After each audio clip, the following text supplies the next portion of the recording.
Good afternoon, and welcome to the final Space Trek session at CES today. My name is Samantha, and I'm a manager at Novaspace. And for the next 40 minutes, we're going to be talking about satellite direct-to-device connectivity and what it means to make no signal a thing of the past. I'm joined by executives of representatives from different satellite operators in the D2D landscape today. And we'll be covering what's changed over the past year in the D2D sector, what capabilities exist today, what's to come in the future, investments and partnerships in this sector, spectrum and regulatory hurdles, amongst other challenges, as well as the path to profitability. In 2025, we saw the industry shift from pilots and beta testing to early commercialization of services. So reflecting on the past year, and I think CES is a great time for that as we kick off 2026, I'll invite each of the panelists to briefly introduce themselves and share what has meaningfully shifted D2D over the past year. So Barbie, I'll let you get started and we can make our way down the line. Thank you, Samaya. It's good to be back at CES with Novaspace. So Globalstar, we're a mobile satellite services company. We've been providing mobile satellite services globally for well over 25 years. And we have been supporting real direct-to-device connectivity now for over 3 years. So Globalstar connectivity is now in the hands of over 500 million consumer devices worldwide. Thank you. So thank you again. My name is Amy Melman. I'm Executive Vice President and Chief Global Affairs Officer for Lynk.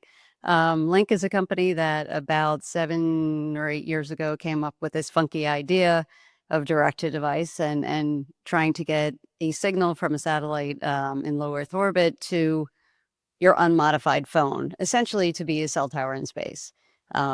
Make sure you're always connected, whatever the situation is, whether there's an emergency and everything has gone down on the terrestrial side, or you're just out of range. So we've been working in the United States. We had the benefit of being the, first one to actually get a direct device license anywhere actually. So we were excited about that, and certainly excited about the industry and where it's going and how it's really gaining strength. And I'm Kevin Cohen. I lead business development and partnerships at Viasat, and nice to be here. So Viasat, through its acquisition of Inmarsat a few years ago, we got access to a global coverage with geostationary satellites and the largest portfolio of spectrum across the globe. So those satellites have been offering service for safety of flight, maritime safety for 20 plus years now. And with direct-to-device and 3GPP standards, with Release 17, we've been able to bring that spectrum into use in commercially available devices. So we're seeing with Pixel devices, Samsung S25 devices in the US, with Verizon offering satellite SMS when you're outside of coverage. And then we're also seeing in automotive where new cars are going to be coming out with a feature to be able to talk to satellites when you're outside of connectivity. And one of the things, if you visit the Qualcomm booth, you'll see a demonstration of voice over our geo satellites, a live demonstration of that. And I think it's a pretty big change to where you're out of connectivity, you won't lose the ability to connect with people. Hi, I'm Susie McBride. I'm the Chief Operations Officer at Iridium, and we too are a mobile satellite service provider with over 25 years of service covering the entire globe, pole to pole. Our specialties in a lot of safety services, IoT across multiple markets, aviation, maritime, personal communications. And so I think I always joke because direct-to-device has been around actually quite a long time. I mean, now it's direct to unmodified devices and trying to use chipsets. So we've been moving into the standards world, especially in the narrowband IoT focused area, to ensure that we can continue to provide connectivity to our key customers that need it in multiple regions of the world, and know that when they travel, they can use the same product anywhere that they go. My name is Scott Wisniewski. I'm president of AST SpaceMobile. We're building a more purpose-built direct-to-device constellation that does broadband direct to unmodified phones. We've been doing this for close to a decade now, and Our strategy is to go direct with operators. So we partner with operators around the world, over 50 of them that cover nearly 3 billion subs. Today, as of Christmas Eve, we are flying 6 satellites in orbit, 6 of the largest ever launched into low Earth orbit commercially.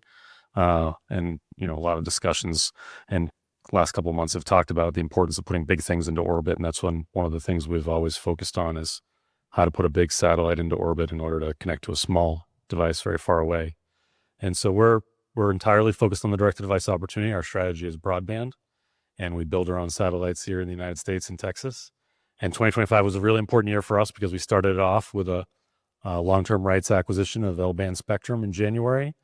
We raised over $3 billion over the course of the year to fund approximately 100 satellites in our constellation.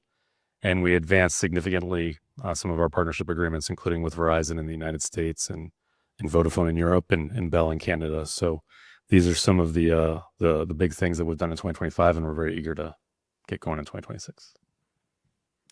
Thanks, Scott. So over the past year, many of you have announced major partnerships and investments, some that you've touched upon that will really shape how D2D scales. And I personally think that this has really changed the D2D competitive landscape over the past year. So we'll dive a little bit deeper into that and see what that's unlocking for the D2D world and what it really means going forward. So Kevin, maybe starting with Viasat first, the recent launch of Equitas, the joint venture with Space 42. How do you anticipate that this joint venture will influence Viasat's D2D plans, and what is it designed to enable? Yeah, so when we founded the joint venture Equitas with Space 42, we were looking at ways to fund a constellation that could bring more capacity by bringing the satellites closer to Earth so we can reuse the spectrum more efficiently and bring multiple spectrum holders to the party while not having a single operator that has to fund the whole thing.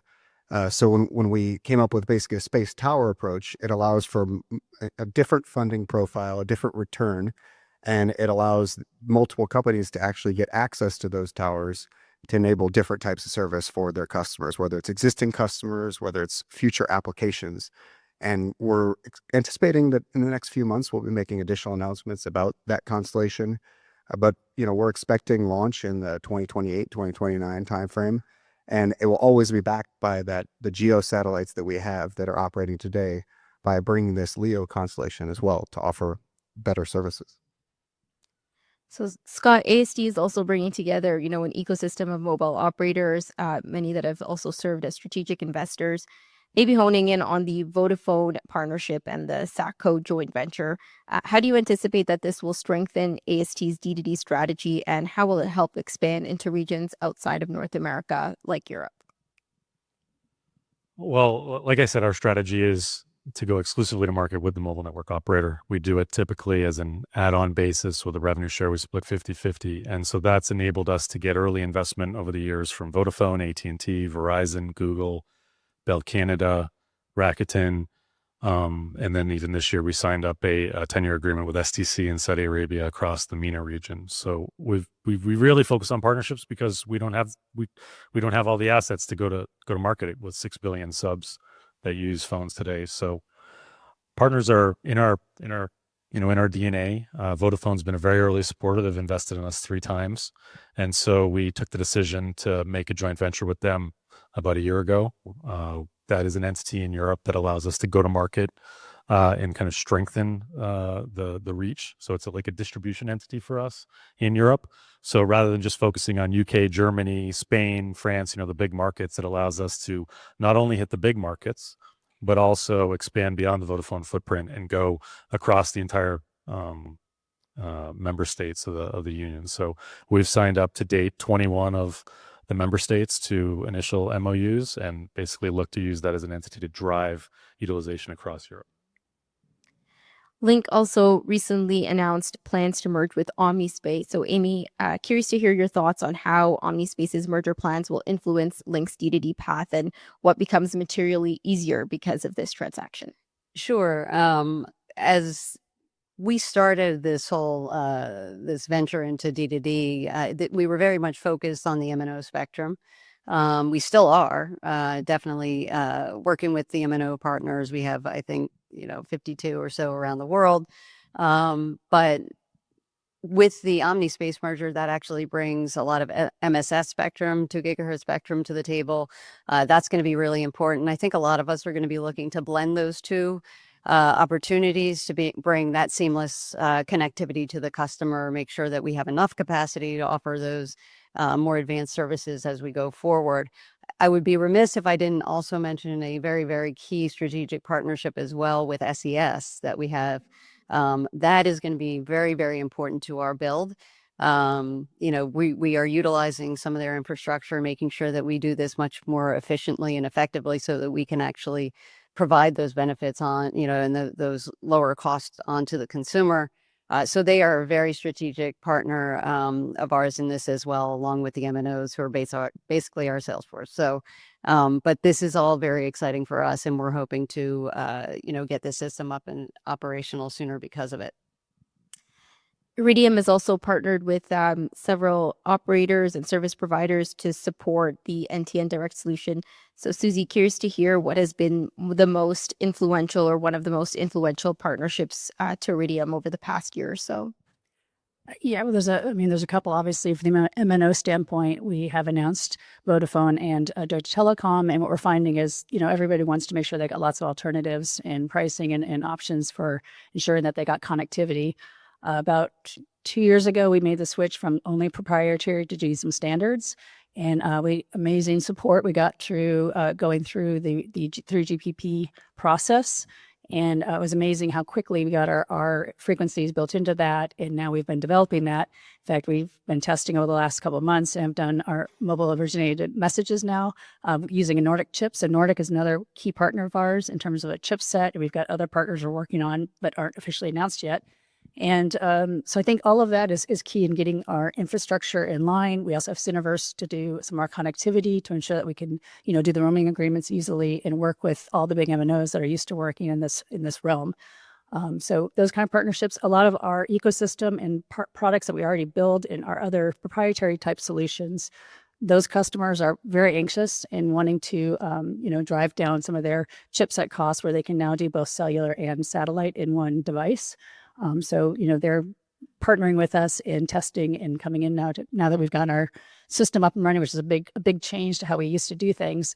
They're in there to start testing, and it's going to be a big year for us ahead as we get ready to launch in 2026. And with Globalstar, Apple, being the primary partner with the latest developments over the past year or so, what is the impact on Globalstar's D2D expansion plan? Quite remarkable. We have historically focused on the consumer mass market. Since our beginning, we've wanted to make devices that operate over our satellite system that are small, inexpensive, easy to use, and saw everyone as a customer. We started working with this company in Cupertino a few years ago, and we're successful in integrating our unique satellite solutions into their new devices. And we announced that breakthrough in September of 2022 and started commercial service in November of 2022. So now we are I think fully committed to a D2D approach with Cupertino. And I'm proud to say that I'm here sitting on stage with 2 devices, consumer devices that operate directly with our satellite system. One is my iPhone, and the other is my new watch. I think it's been a very successful relationship, and we look forward to that relationship expanding in the very near future. Certainly. And these partnerships are really influencing the type of services that are coming to the market. So shifting over to service differentiation and what works reliably today versus what's to come. Barbie, maybe you could share a little bit more about the services that are currently offered and what's intended to be offered by the new or next C3 generation constellation. Sure. So, Globalstar, we have our own mobile satellite services, products and services that we develop in-house as well as with partners. We have supported a spotlight of products since 2007 that's been responsible for over 10,000 rescues globally. Again, a device, inexpensive, easy to use, put it in your pocket, take it out when you need it and use it. With what's coming up, I think that, we are in the process now of replenishing our existing constellation, our senior constellation, courtesy of a new 15-year license from our Federal Communications Commission. So over the next year, we'll be launching satellites to replenish what we call our Hiblio constellation that we've been operating now for over 2 decades. And at the same time, we have announced a major additional investment in a 3rd-generation system. We call it C3.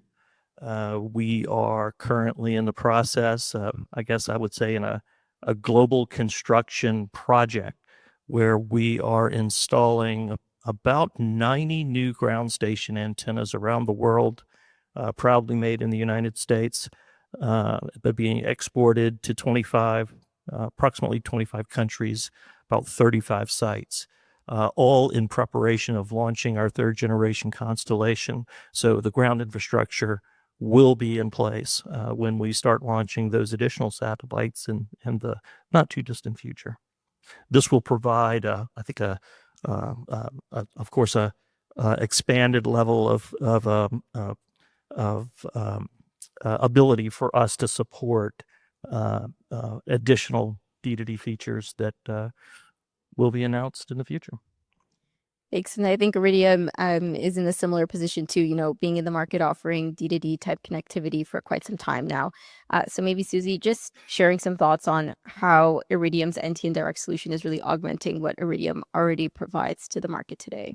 Yeah. Obviously, we're going to have a lot of customers that continue on the path that we've been on, and that because they really enjoy what they have. It's built into a lot of their solutions, that they've got big solutions built around.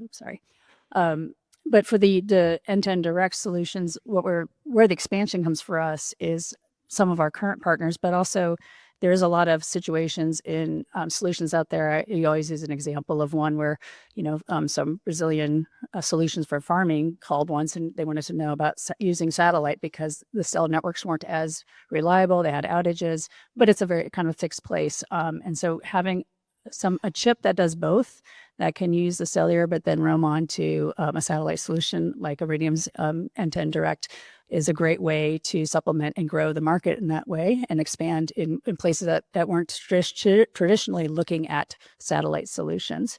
So our go-to-market is also through MNOs, and then also having some large direct relationships with partners that want to have a global solution and a mobile solution. Because, one of the key things for us in why we differentiate from others is because we have been a truly global, dedicated spectrum area where partners can build stuff and they know wherever in the world it goes, it can work. And so we're trying to use that as one of our key differentiators, especially in some of the key markets that we address today. And when we think about D2D and the services that are going to be offered in the future, one of the questions that, continuously comes up is, when will the service be similar to what traditional terrestrial services are offering today? So specifically thinking about voice, data, and broadband capabilities, how close are we to delivering an experience comparable to what is being offered today, and what still limits that capability? And maybe, Scott, I'll lean on you to get as forward as AST's path, does show broadband connectivity as one of the services to be offered.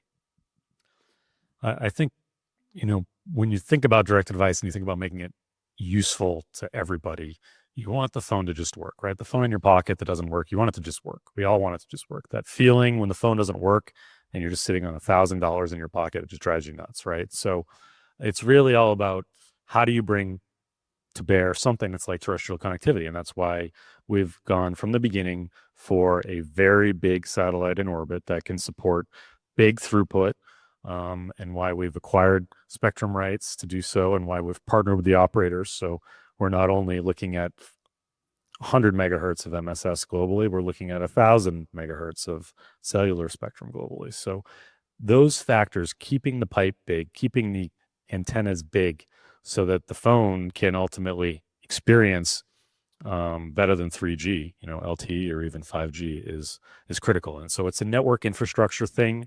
It's getting integrated with 3GPP early, which is something we did with our Nokia partnership about 5 years ago to kind of build on 3GPP and not wait for the standards.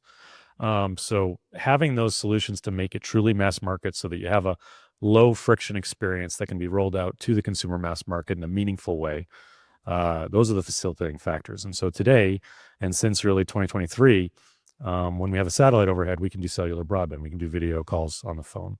We're in the process of rolling out more satellites in orbit so that instead of 30 or 60 minutes of uptime a day, you have 24 hours. And that's really the journey we're on now during 2026, is get to that 24-hour uptime. Amy, did you want to jump in there and also share, Lynk's path forward with device? Sure. I mean, I think I don't disagree with a lot of what Scott said.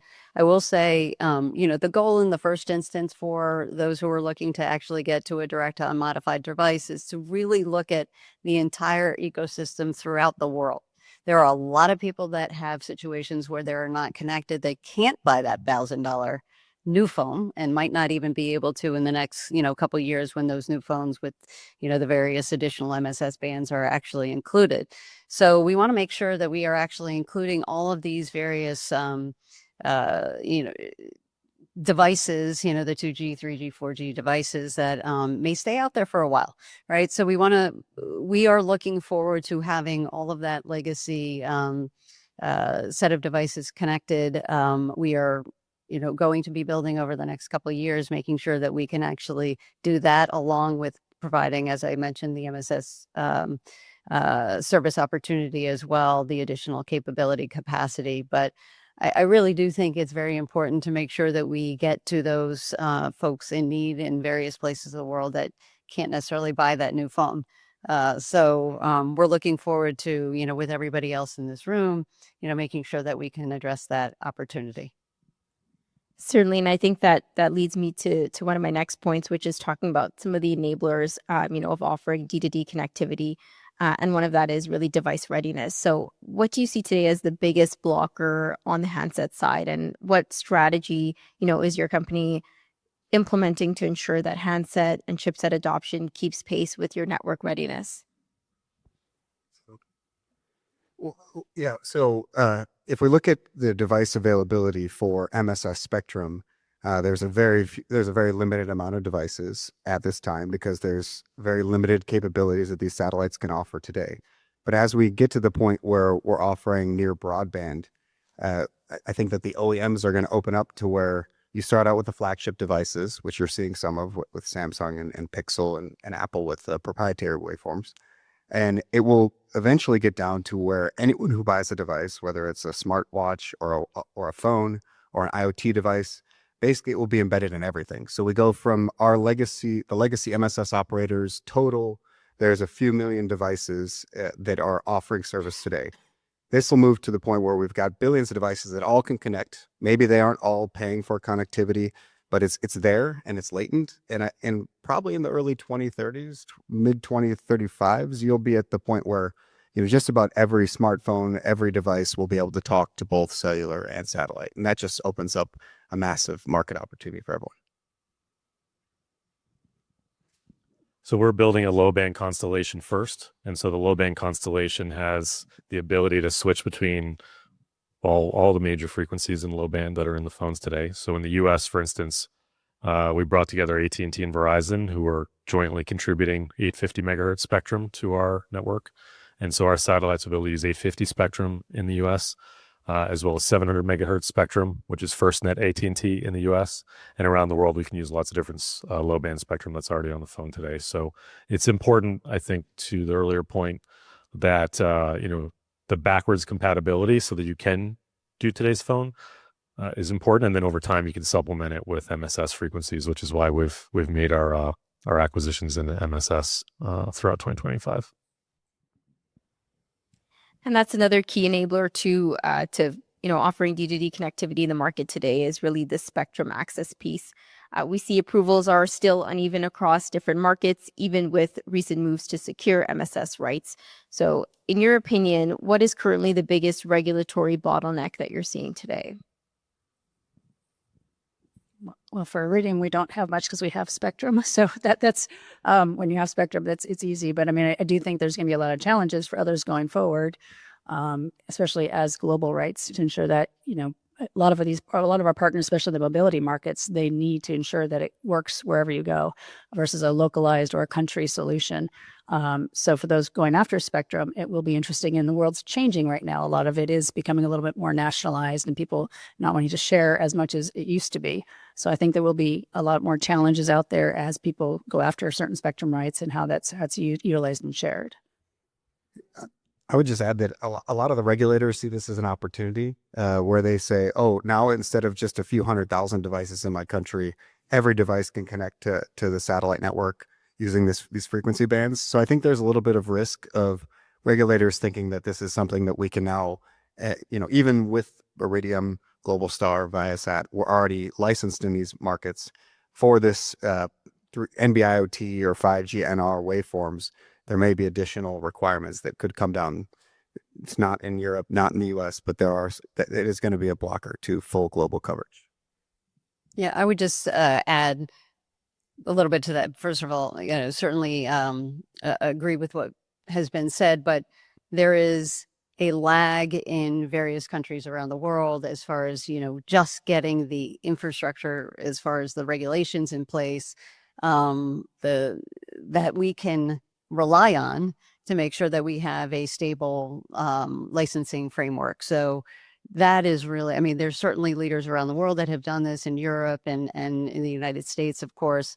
But we really do need to see the movement much more quickly. There are some places around the world that actually just say, okay, yeah, we think this is a good idea, and just we're going to write a little note and say that it's good, because they really need the connectivity. But most countries are going to have to put in a framework, and that's just time, right? And time is money, and time is service to customers. Yeah, I agree with everything that's said. Spectrum is our lifeblood. Our senior operators up here, we've been operating over the same few megahertz of spectrum for well over 2 decades. And we plan to continue to do so. And we do that globally. It takes spectrum, and it takes very good relationships with the regulators around the world that are going to license our operations to use that spectrum. And as we show with D2D, that connectivity is now universal, that everyone's, quite frankly, the public's, their view of what it means to be connected and what their expectations are forever changed. As Scott, as you said, people want their phones to work, and we're here to make sure that they do, regardless of where you are, regardless of your circumstance, regardless of what may have just happened to the terrestrial network, your phone will still work. So that takes spectrum, that takes billions of dollars of investment, and it takes regulatory certainty to put those business plans together and then execute them, and hope that over the coming years, potentially decades, that you make it back so that you can do what? Launch more satellites and get ready for your next generation constellation. Timeline is certainly key, and Amy, I think you said it well too. Time to market is going to be so dependent on the way the regulations shape out. So putting regulation timelines aside, happy to hear thoughts from all the panelists on where you expect to see your D2D capabilities to be in a year or two, and I may or may not hold you to that at CES 2027.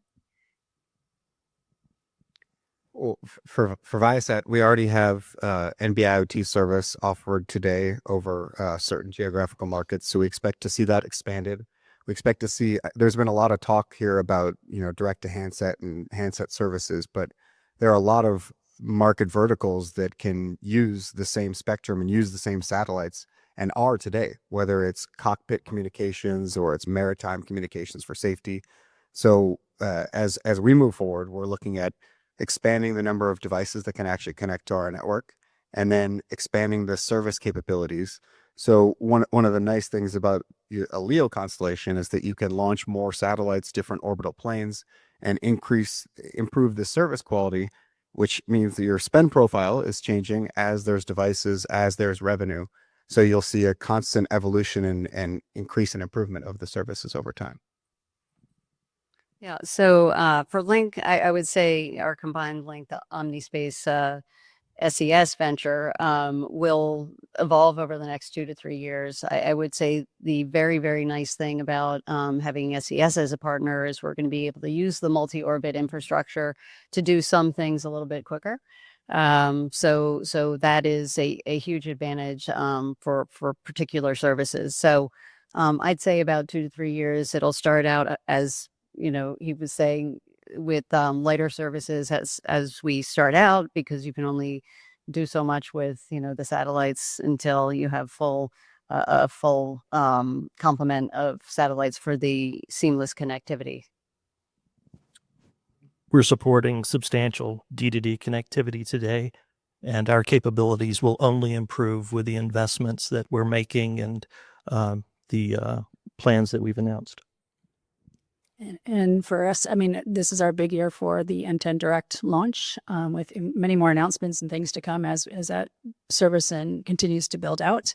I do think the one thing, we're going to start slowly with messaging, and I think that's a key part to how we manage this as an industry as well. We've done this in the late 90s where people over-promised and under-delivered and set expectations higher than what satellites can do. There's still physics. There are still constraints on getting signals through certain areas and aspects and into these buildings. So I think as an industry, we all need to be cautious. And I do agree it's going to take time. And over the years, we will build this up and it will become much more of a given that people have connectivity wherever they are, and then that connectivity continues to grow as it has over the last 20 plus years. But I think we do need to be careful and cautious that we do this well, and that we continue to show that satellites can be a dominant player in all connectivity in partnerships with MNO and terrestrial. And at AST SpaceMobile, we've been trying to collect the ingredients to get to the finish line, and those ingredients, and when you look through the history, are capital, spectrum, network, customers, and the ability to produce the network and create the network and build the satellites. And so we're vertically integrated. We've got over $3 billion of cash and liquidity to build the 100 satellites we need over that next 1 to 2 year time frame. We've got the partnerships so we can attack the consumer market as well as all the other markets around it. And for us, we're very close to enabling the ground capability, which will allow us to integrate the capability as we get more satellites in orbit. So for us, there's many different pieces, and in addition to the regulatory piece that was just described, that has been part of our program over the last decade, and they're coming together in 2026 in a very meaningful way. And achieving these milestones will mean, one step closer to profitability. So even with clear demand from early demonstrations, willingness to pay signals that we've seen through several surveys that have been conducted in the industry, another key question really remains as to whether the unit economics still hold. So maybe for some of the greenfield constellations here, what leading indicator will tell you that profitability is becoming real? So maybe, Scott, I'll lean on you to get us started. Well, the dream of a constellation is an incredible dream. It's always been an incredible dream. And the key is, how do you get it built? And do you have the right tech, and do the unit economics work? And we think they do.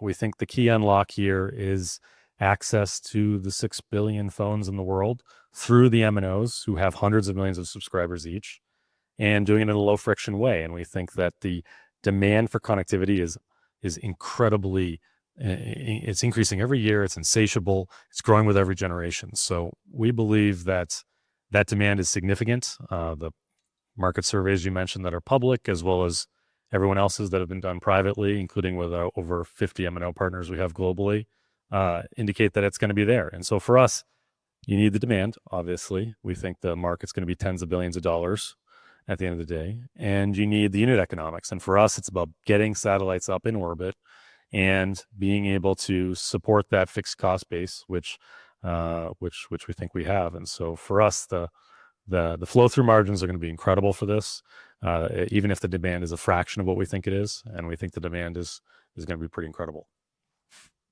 Yeah. So for us, I mean, I think building efficiently and making sure that we have those partnerships that are demanding, as Scott said, this service. I think you have seen over the last year this switch in the market from, on the MNO side, from, hey, this is kind of a cool marketing tool, to something that you kind of have to have.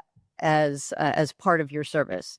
God forbid, somebody loses service or they can't get, to 911 or the e-call system in Europe, for example. So this is a critical piece of the infrastructure right now. And I think that the M&O side is seeing that. And I think that is the most leading indicator for us that this is going to be a successful business. Yeah, from Viasat side, we today operating on multiple orders of magnitude less bandwidth have multiple very large businesses, and when you combine that all and you look at what can you do if you offer 1,000 times more capacity but don't give 1,000 times the discount. So we see a big opportunity in the space of evolving our mobile satellite services that we've got today and improving those capabilities, where then as devices come online, as we unlock M&O partnerships, automotive partnerships, IoT, many different IoT use cases, we can see that revenue grow and the amount of connections grow. So we're looking at what can we do from that legacy base, and then how can we look at the amount of connections we grow over time in the given markets that we're operating in. And speaking of profitability, and also looking at the other players that are in the market, Starlink being commercially active in several different countries over the past year and kind of being a front runner in the D2D landscape. How do you see your solution being unique, and what kind of approach are you taking to the market to really position yourself well going forward in the D2D landscape? I think from Globalstar's perspective, we're in an enviable position because a substantial portion of the capacity over our current system and the system that we plan to launch is already spoken for. So I do believe that we will continue to provide, a basic level of connectivity globally at a price point that is competitive. So that's what we plan to do. Yeah, so I would say this is a big market. Yes, Starlink has a little bit of a head start, but I do think that there is room for a number of us in the marketplace. I think there is a demand from the rest of the world that is looking for more than one player. So I don't necessarily see this being a monopoly. I think everybody up here is certainly working to make sure that doesn't happen. I think also for the market to grow and thrive and, be able to offer those new and innovative services, you need the competition out there. And I think regulators, by the way, also recognize that. So I'm pretty confident that this is going to be a multiplayer market for the D2D, group of companies. So, I think things will be fine. Yeah, I mean, I think there's not going to be a winner take all also because there's not enough capacity from any one player, given the amount of spectrum that they have, to actually be able to offer service in every single vertical that is going to be requiring the service. And there are many, when AI comes, when autonomous mobiles come, there's just a lot of different things that are going to require a ton of bandwidth that no single provider will be able to offer. And if we look at in-flight connectivity, which they were just on the last panel, Viasat's been in that space for a while. We took over from a lot of the market share from another competitor, GoGo, and even with additional new entrants, we're still able to maintain a large market position because there's the consumer's value choice, and in that case, the airline's value choice. So we just see a lot of these verticals where there's going to be multiple partners, multiple players, and it'll allow us to all win at the end of the day because of how big the market is. Yeah, and I agree with that sentiment. I mean, I think there's definitely indicators, and you see it from a lot of the agreements already signed with multiple companies up here. MNOs definitely want to have options. They want to have multiple companies to go to. I mean, for Iridium, this is just one slice of our entire business. We've got a lot of other verticals and markets that we address. And for us, the investment is small compared to a greenfield, right? We already have a network. We already have existing free cash flow coming in. And so this is, for us, the return that we need to make is quite different than, doing a big greenfield. But I think it's exciting. It's interesting to see all the big players coming in. Spectrum is still been shown to be the most critical thing to have, and global access to that spectrum is really important as well, especially when you're talking about connectivity to things that move. And you want to make sure that whatever that is that's moving can have services wherever they are. I started my career in data centers and towers, what's called digital infrastructure, and there's multiple operators, and it's because they're working with multiple operators in each market. Every market has 3 or 4 cellular operators. Everybody has different spectrum, different requirements. So it's going to be a multi-operator landscape for sure. What differentiates us is a broadband-first approach, a purpose-built direct-to-device constellation. We're not adding on to a fixed broadband business. We are purpose-built for the operators. The mobile network operators have been in the room with us, building this network, investing in us, mutually exclusive contracts, long-term contracts with us, over $1 billion of cumulative committed revenue signed to date. So our differentiation is vertical integration on the production side, which gives us speed, access to the capital markets as a public company, which gives us capital, being able to access both cellular spectrum and MSS spectrum as of 2025, and doing that in a way that's good for the MNOs. We have made ourselves very useful to the operators so that they get benefit from us. They get marketing benefits, as was stated. We're a revenue engine for them, and doing that all while doing it through their system that they've built and standing on the shoulders of those giants that have built this incredible network that we all rely on. We all forget that we used to not have cell phones, right? I mean, over the last 30 years, we've gotten a computer that gives us all the world's information and a cell phone that lets us talk to everybody. So it's an incredible thing, and we look to build on that, and we think that we've designed a mousetrap that does it just the right way.